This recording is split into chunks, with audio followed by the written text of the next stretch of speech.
We just got some video in that we want you to look at. This is from Safety Vid. This is, we're looking at this for the first time as well. This is some of the T-Dot cameras. Oh, look at that. You see the Fireball. explosion in the background there. This is a new look that we have just gotten into the newsroom here exclusively with one of our sources that works with our Investigates team. That is the impact from what the T-Dot cameras caught. As soon You was just that saw, a fly? yeah, you saw a plane go across the interstate. Like a plane. Yeah. Yes, what looked like a plane, Zip and then fast. you see a ball of light right there. And then here it is, the aftermath. So this person has edited this for us, and this is the end result. And you talk about there it goes again, of that aircraft crossing over that camera really quickly, and then it ends up in that small swath of grass, as you mentioned there, Marius, out of any kind of vehicle, out of any kind of massive, highly populated area, and that is really, that's quite significant. Yeah, once again, we're at the 10 o'clock hour right now. We want to set the scene, give you a reset on what's been going on. We know that a plane has crashed on I-40 eastbound near mile marker 203. We know several people were on that plane. Those several people have lost their lives. It happened about 7:43 this evening. And we've continued to cover this here on WSMV4. Thank you for joining us here at 10 o'clock. I'm Tracy Cornett. This is Marius Payton. Our crews in the field, multiple crews out there for this idea, this vantage point, as we continue to see different angles, as well as where the emergency personnel who are giving us updates there at the Target nearby, where we just heard from Metro Police. Now, there's buildings on one side, there's a freeway on the other side, so if you ever travel there, it's right behind the Costco where the Target and the Outback Steakhouse is, that sits up there. Then you have the interstate. It's in that little small piece of grass where that aircraft has crashed. So it looks like crews have at least started to open a couple of lanes, maybe not to the general public, but at least emergency crews can get in and out here, as the NTSB and the FAA are expected to arrive there on scene to investigate and get into the wreckage. And Don Aaron from Metro Police kept talking about that until they really know and get inside. Can we find out how many people were on this plane? Yeah, a lot of unknowns tonight. We know, here's what we do know. We know that the pilot called in a power failure, asked for permission to land. Obviously, that plane did not have enough power to make it back to John C. Toon. It was about 3 miles south of John C. Toon when it wrecked. We saw a video of the plane coming across the interstate before it burst into flames. And you're seeing, this is witness video here on the right-hand side. This is cell phone video, and we continue to get more cell video in. We're going to bring it to you as soon as we can turn it around and get it on TV for you. So just imagine being on that side of the interstate, driving, going, what the heck am I looking at here? This is not a car fire. This looks different. And, you know, you mentioned that, the fireball, just the height of the kind of, it just looks different, right? And as fire crews arrived, and that's what we just heard from the public information officer from Nashville Fire, you know, they put it out fast. And as you saw the T-Dot angle, you saw how many cars were on the road. There were a lot of witnesses that saw that ball of flames burst, you know, saw the car or the plane burst into a ball of flames that had to drive by. That's right. And see that. Wow, what a night. Let's go back out to Michael Warwick. They're on scene on the other side of the freeway from this fireball, which is now extinguished. But what more have you seen here? It looks like they've opened a couple of lanes and just preparing for more crews to come in. Still right now, Tracy, the only lanes that are open are the westbound lanes here on I-40. All of the eastbound lanes are closed at this hour, and you'd imagine just from what we can see that they will be closed for quite some time. We just saw a crime scene team get on scene here, some investigators from a Metro crime scene unit that are going to be investigating here. So we've seen sort of some moving pieces here. Firefighters come, firefighters go, ambulances arrive and such. And yeah, there goes that crime scene unit, a couple vans here that are pulling up here. The actual crash itself is behind this T-Dot highway response truck. So you actually can't see the crash itself from here, but it is up on this embankment, crumpled up, as you can imagine. I mean, from what they've described of this plane hitting the embankment and basically exploding, it is just a crumpled pile that almost doesn't even look recognizable. So you can actually see, just for folks that are familiar with this area, you talk about the Nashville West Shopping Center, we can actually see the big Costco sign that just goes to show how close we are to that shopping center. I mean, it is feet from the actual interstate itself, and just a short walk through some trees to the actual big shopping center. So it just goes to show how close this could have been to an even more significant tragedy. Not to underplay this at all. There are several people that have lost their life, each person that was on board that plane. But you have to think that maybe this pilot was trying to avoid more tragedy approaching the interstate, knowing that something was going very wrong. That will be for the investigators to determine. All of the units here have worked to stabilize the scene. They're shining lights down onto the debris for the FAA and the NTSB to get here and try and find, as Maria said, maybe a black box or something that can point to what went wrong. All the way down the interstate here, again, all eastbound lanes are closed. All westbound lanes are open, and it appears that will remain the case for quite some time. I know Kendra had talked about maybe opening up some lanes on the eastbound side, but from what I'm seeing, until these investigators get out here, I would definitely plan for a few more, maybe even several hours of all the eastbound lanes being closed. We're going to go back to you guys and stay out here as we update you all on what we're seeing. All right, Michael Warwick, thanks so much. And across both lanes of those freeways, or both directions, is the Target there in West Nashville, and that is where authorities were talking to the media, answering questions. Our Lydia Fielder, I believe, has arrived on scene. There she is. Lydia, I know it's very difficult to hear. Tell us what we know. We just heard a press conference from Metro Police and Fire here in the Target parking lot in West Nashville. The biggest and perhaps most tragic takeaway from the presser is that everyone on board this plane died in this crash. So I'm going to review the details that we just received with you. Tonight, we know that this plane was requesting emergency landing at John Toon Airport, but they didn't make it that far, and the plane had to try to land on I-40 from south to north, and it landed in a grassy median. The fire department here said it imploded on impact, and it was a very fiery crash. They say when their firefighters arrived, they arrived to large flames, that aircraft on fire, a lot of smoke. They were able to put that out, but again, we're learning there were no survivors in this crash. Right now, they're waiting on the FAA and NTSB to get here and start their investigations. That's going to happen sometime tonight. In the meantime, the interstate is still closed. Crews are working to somewhat clean that up, as you might have seen from Michael, to where they're going to have some path around this crash. But even just behind me here on Charlotte, it is a huge line of traffic diverting from the interstate. The scene right now is being stabilized. The firefighters say when they got there, parts of that plane had exploded and strewn across the whole scene of that crash. Luckily, we asked. They said no other vehicles were involved in this. We're not aware that the plane hit any buildings or any cell towers that could be in the area. But Metro Fire and police tonight saying they're saddened by the loss of life here.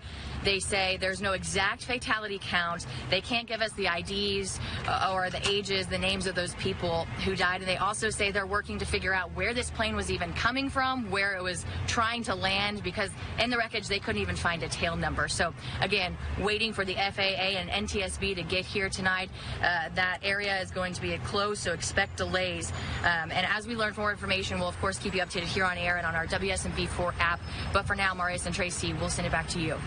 Lydia Fielder, thank you so much for recapping what we learned from Metro Police and Nashville Fire Department tonight. We want to take a look at some of the videos that we have coming into the station right now. So this is one viewer video crossing on the other side, driving by this, wondering what on earth is going on, going very slowly, but capturing that fireball after that plane landed, well, it crash landed and imploded upon impact, according to witnesses. Yeah, that was tough to hear when she says it imploded on impact. This is another piece of video from a worker at Outback Steakhouse, and you know Outback Steakhouse is right on that hill that overlooks where that plane just went down.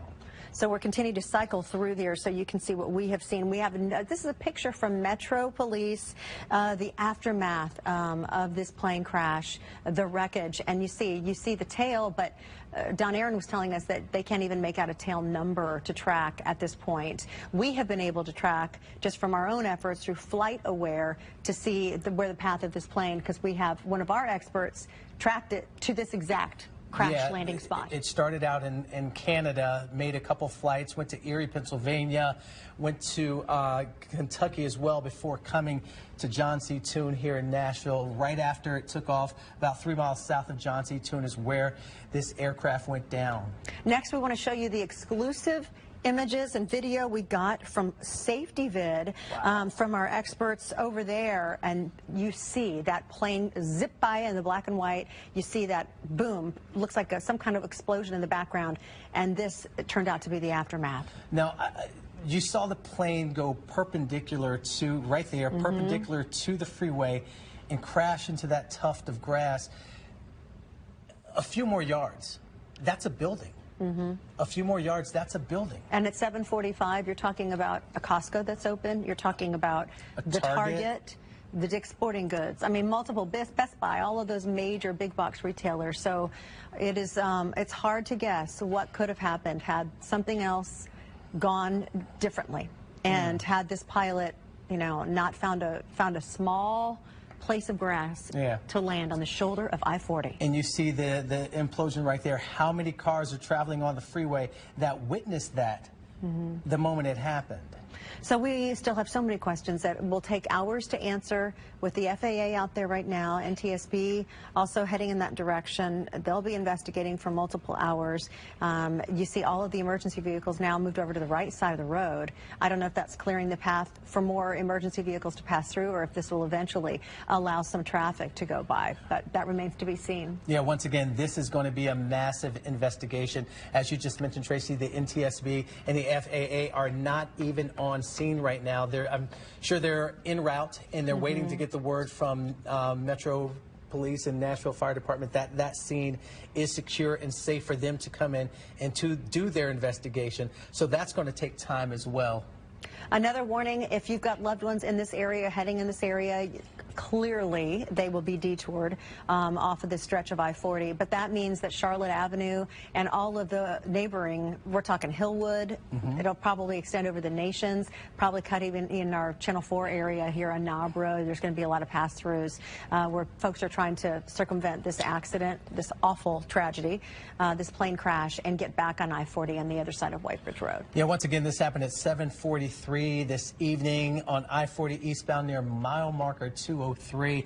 A busy night of traffic out there when this plane went down. It was having power failure. It asked for permission to land, but obviously the plane did not have the power to do that. Now, Michael Warwick is there on scene, and I know it's difficult. Michael, you're away from the authorities, so getting any communication with them is quite difficult, and I know it's really loud, so hopefully you can hear us. Anything else? Has anything else come your way here in the last few minutes, Michael? Just watching people show up on scene to make sure that this is all ready to go for when those federal investigators get here. You got to tip your hat to the first responders who are out here. It's the fire department, it's emergency management, it's the police department, it's TDOT, making sure that this is all ready to go for those federal investigators to get in here and work fast and get us some answers as quick as they can as to what went wrong here. So we are anticipating here. They've actually just put a drone up in the air. So we're watching a drone fly overhead to get some different imaging of this crash site. Our photographer Brandon doing a great job here. He had actually said that the plane crash, which you actually can't see from our vantage point because of a truck in the way, but he had said it almost looked, it was so crumpled up that it looked like almost a helicopter because it's almost unrecognizable that it was a single engine plane that crashed here. So we are just watching an all hands on deck effort as folks try and get different vantage points to this crash, as much evidence as they can, different pictures and videos to try and piece together what occurred here. I want to reiterate for folks, obviously the travel is a concern. All westbound lanes remain open and all eastbound lanes are closed and probably will be for quite some time. Marius, Tracy, we're just watching these men and women at work right now, and we'll continue to do so as we wait for those federal investigators. Michael, I got a quick question for you. Oftentimes when these types of aircraft go down, there's a concern about fuel. Is that something that you smell out there? Is there some, an odd smell out there? I actually can't smell anything out of the ordinary. Brandon did just say he was out here actually maybe 10, 15, 20 minutes before I was, and actually just said that, yes, he can smell a little bit of fuel. So that is an interesting observation. And, yeah, Brandon says that at some point he could smell some fuel. And that's something that's out here. Yeah, Marius. That was the other question I had, is just your experience even getting to that location. I know at one point I mentioned wanting to zip out there and try to see if I could get any answers out there from emergency personnel. Did you have a problem getting around that and finding your way to even meet your crew? There was a separate accident actually on White Bridge and Charlotte, right near the intersection of Charlotte and White Bridge, that had complicated some travel for the folks who were not able to travel east into downtown. For me, I was coming downtown west on I-40, so there were no issues there and was able to just pull off here on the shoulder. But for folks who were traveling east, now I don't know if that crash has been cleared up, but there was a crash on Charlotte, which was the diversion point for a lot of travelers here coming into Nashville. So for them, it wouldn't have been easy. It would have been slow going as people worked through that. But for me, it was okay. Yeah. Okay. Yeah. Just curious. I don't know. It's not something you see hardly ever. And may never again. Yeah. Here in our community, I mean, we report stories such as this, you know, relatively often in other areas, but to have this happen right here in the middle of town, I mean, almost to downtown Nashville, within probably 8 minutes from downtown Nashville, this plane goes down on I-40. And once again, several agencies are involved. We know we've heard from Metro Nashville Police. We've heard from Nashville Fire Department and the things that they're doing and what they saw when they got on scene, how it was a massive flame. They were able to put that flame out fairly quickly. And then they realized that there were several bodies on board that plane after it was put out. We know the FAA is on the way. We know the NTSB is also on the way, trying to investigate how and why this plane went down on I-40 eastbound. We had a statement issued from BNA, but it's basically repetition of what, you know, you've heard us say multiple times here, as well as Donna Aarons from police, just kind of the facts here, because BNA does operate both. It is, you know, oversees both. Here's the actual statement from BNA. So the NTSB and FAA will investigate this aircraft accident after Metro first responders ensure the accident scene is safe, and that is exactly what we've seen go down here. But as I was saying, because BNA runs both of these airports and is overseeing both of them, any of the official statements coming from them come from the same office. So just to let you know a little bit as to kind of how we streamline our information sources. And once again, we probably will not know more about why this plane crashed and how it crashed until after the FAA and the NTSB get on scene and do their investigation first. I'm sure we'll hear from witnesses who saw things, but they won't know why that plane went down. It's also interesting that we did get that one little nugget, which was that the pilot had radioed and said, we're not going to make it. We are not going to make it to John C. Toon, and they're going down, and that was the last we heard. And you have to ask yourself that the small piece of grass between the freeway and the buildings.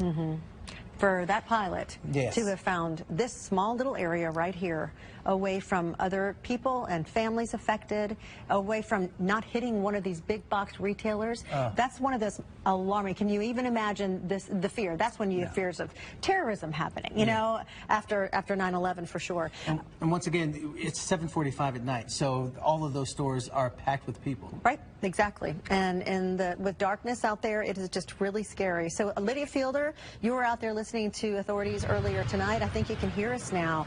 Tell us what more you have learned, and tell us what you're seeing. Is there a big crowd out there where you are? In the Target? Well, Tracy, not a big crowd. We are in the Target parking lot, the West Target parking lot of Charlotte. I will tell you, just above me here, behind me, there's a hill where the road is. That is just lined with cars and semi-trucks diverting around the interstate. Again, just minutes ago, we finished up a press conference here in the parking lot, and they chose this location because this crash happened very close by. We're learning that there were no survivors in this single-engine plane crash. The pilot of that plane asked for emergency approval to land at John Toon, but they didn't make it. We asked, and they said that emergency call came in, the Mayday call came in around 7:40 p.m., and the calls to first responders about the crash came in at 7:44. So it was a short time. The Metro Police said the pilot was struggling, having trouble even getting it obviously to John Toon, and maybe didn't choose to land where they did on the grassy median on I-40. Metro Police and Fire say they're working with federal authorities now to figure out where the plane came from. Witnesses say the plane was coming over I-40 from the north, and it crossed over the lanes of the interstate and then again crashed on the grassy median. I asked if any cars were involved here, because obviously that's a huge risk with so many vehicles on the interstate. Amazingly, police said no, there were no vehicles hit by this plane. The fire department said when the plane crashed, it imploded. It went up in flames. Firefighters arrived to a scene of smoke and fire. Again, no vehicles or buildings hit, but there was debris from that plane scattered all over this scene here. They were able to put that fire out and keep enough evidence there from that scene for federal authorities again to investigate. So tonight we are waiting on the FAA and the NTSB. They're going to be coming in and putting this all together. They said in the meantime looking for a tail number even to track where this plane was from or who might have been on board. They couldn't find that in the wreckage. So they're, in the meantime, again, diverting people off the interstate here to Charlotte Pike. That section of the interstate is going to be closed for some time, so avoid that area tonight if you're planning on going out. And they're going to be working to figure out what caused this accident, but it's going to be some time before we learn who was involved here and who those people that died in that crash tonight are. Tracy Marius. Lydia Fielder, thank you so much. And, you know, Lydia made a great point. The identities of the people. We know several people died. We don't know if several means 3, 4, 5, 6. We don't know that. We still have to wait for the investigation to carry on. But the identities of the people on this plane, still a question mark right now. Lots of questions here tonight, and lots of questions, especially from what we have been able to determine from FlightAware, telling us that this plane had been in motion all day long. Yes, it has been in motion all day long. And you're talking all the way from the north up in Canada through to the northeast, and then through Kentucky, and then down here to Nashville. Yeah, you've got the exact thing pulled up right now. Yeah, it was in Canada for a couple of flights, then from Canada it went to Erie, Pennsylvania. From Erie, Pennsylvania, it went to Mount Sterling, Kentucky. From Mount Sterling, Kentucky, that's when it went to Nashville.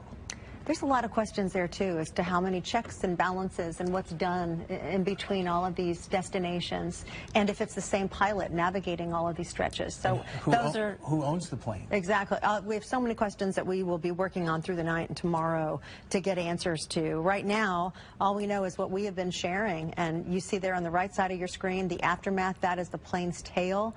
This is the fuselage area. That is all that's left, but fire crews did a great job putting that out as fast as they could, as Lydia mentioned, to make sure preserved as much as they could. And when it comes to any of the human remains found on board. Yeah, we want to give you another look at some of the video that we have. Some of our viewers have been sending to us. This is a view from the interstate right after the plane went down. You could see the ball of flames, how massive that ball of flames is. And then the next piece of video here from another worker, this time a worker from Outback Steakhouse, perched on top of the hill that overlooks that crash scene. Taking a look at that right there. And then this is a picture from Metro Police. We just got a tweet from Mayor Freddie O'Connell. He says, our thoughts go out to the loved ones of all of those on board this single engine aircraft that crashed near Interstate I-40 this evening. The NTSB and the FAA will lead the investigation into what led to that crash. That is from Mayor Freddie O'Connell. The next piece is a video that you'll see here, again coming from SafetyVid and one of our exclusive experts here, and you'll only see it here. That's this, boom, that TDOT camera of the plane crossing over the camera, and then you see in the background whatever it was that sparked what looked like an explosion, and of course that was the actual crash. This then dissolves to that crash site. A lot of traffic on the freeway as that plane was crossing perpendicular into that tuft of grass, as you see right there, and then you see the flash of light when, as Kendra Loney from Nashville Fire Department said, it imploded on impact. So these are the only facts we have here as we continue to keep our crews active on the scenes, getting as much information as they possibly can so that we can send it out to you in our WSMV4 News app, as well as here on our broadcast station, as well as on our streaming platforms. We know multiple people, and this, wow, that is such a telling piece of video, isn't it? It's hard to watch. Something you just don't see very often here. Several killed in this small plane crash tonight in West Nashville. And once again, we will be getting the very latest information as it comes in, and we will be sending that to you on our app, WSMV4 app. And we'll bring you the latest as we learn it. We want to go to another top story here before you guys head to bed, and that is our weather. First alert, meteorologist Lisa Spencer. We have some changes headed our way here tonight. We do. The rain has not moved in, so weather definitely not a factor for us this evening with that plane crash. But we are looking at weather tomorrow with rain and some thunderstorms. That will be moving in as we get into the morning. Temperatures will be dropping from where we were today. We were 78 degrees this afternoon, the warmest we have been since last year. Drier and nicer weather's coming up for Thursday. We've got more rain in the forecast for Friday and continuing into Saturday. This is our next weather maker, this front that's going to be moving through, plus a lot of moisture that will be coming up from the south. Those two converging will give us a rather wet day with scattered showers and some thunderstorms tomorrow. We're not expecting those storms to be severe, so all this moisture will continue to work on towards the east. Will dry out later in the afternoon coming up on Wednesday. But we are looking at an increase in clouds for us tonight. We don't really see anything right now. There are a few little showers over there not too far from Selmer, but you can see just on the edge of our radar that we are starting to see some of that moisture moving in from the west. 64 degrees right now in Nashville, 63 in Lebanon. We're at 65 in Dixon and 63 for you in Lewisburg and also into Lawrenceburg right now. It has been a pleasant night in Franklin with these very comfortable temperatures, and also a pleasant night in Nashville with temperatures well above average for this time of year. Now tracking those showers on Futurecast, here comes this moisture starting out just a few showers, and then we'll see that scattering across the area as we go throughout the day tomorrow. So just be prepared. It may not be exactly where it's positioned on the map right now because these will be scattered. So just have that umbrella with you, your wet weather gear. This is going to last throughout the evening as well. But the good news, again, we're not expecting the storms to be severe. Now, by Wednesday, notice this system is trying to pull away, so just some folks will be dealing with it, mainly east of I-65 is the way it looks right now, and then that will taper off into the afternoon. Our pollen count for us was high today, but it will start to decrease Tuesday, Wednesday, as we get more rain in here to wash those pollen, wash the pollen out of the atmosphere. Tomorrow morning, we are looking at rain for that morning drive, so be sure and be back with us in the morning. Stefano DiPietro will be here to track what's on the radar right now. Coming up for tomorrow is 60 degrees at 6 o'clock, 63 right around 8. And again, we're looking at some isolated thunderstorms in there too.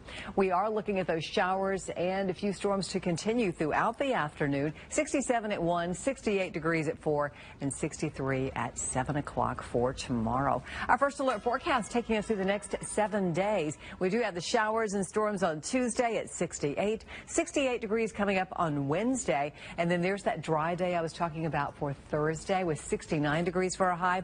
We've got some rain continuing, or actually rejuvenating, because we're going to see another front come through on Friday. So that rain will continue right on through Saturday. And notice the temperature drop there. A little reminder for you, this weekend is time change weekend. We do have a nice end to the weekend with 62 and sunshine on Sunday. Lisa Spencer, thank you so much. Once again, recapping our top story. A small aircraft has gone down on I-40 eastbound near mile marker 203. We know several people have lost their lives. Want to go back out to Michael Warwick for one final live shot there from the scene. Michael. Yeah, and just seeing the response from first responders just points to the severity of this situation. Right now, at this hour, we're watching as investigators with some flashlights we saw. It's going to be hard to see the debris from behind that truck, but there are drones up in the air and some crime scene investigators with cameras and some flashlights analyzing the debris that's left behind from this crash, all up and down the eastbound lanes. Our first responders and all of those lanes are closed here on I-40, but the westbound lanes are open. Right now, it's just a matter of stabilizing this scene as we wait for the FAA and the NTSB. Lights are shining down on this crash site as those federal investigators get out here to piece together what went wrong that caused such a significant crash and such a significant loss of life. Several people, all of them on board, dead in this crash right behind the Nashville West Shopping Center. We are anticipating at some point the eastbound lanes will reopen, but there's no timetable on that, and I would just sort of guess for drivers that it will be at least a few hours. Marius, Tracy.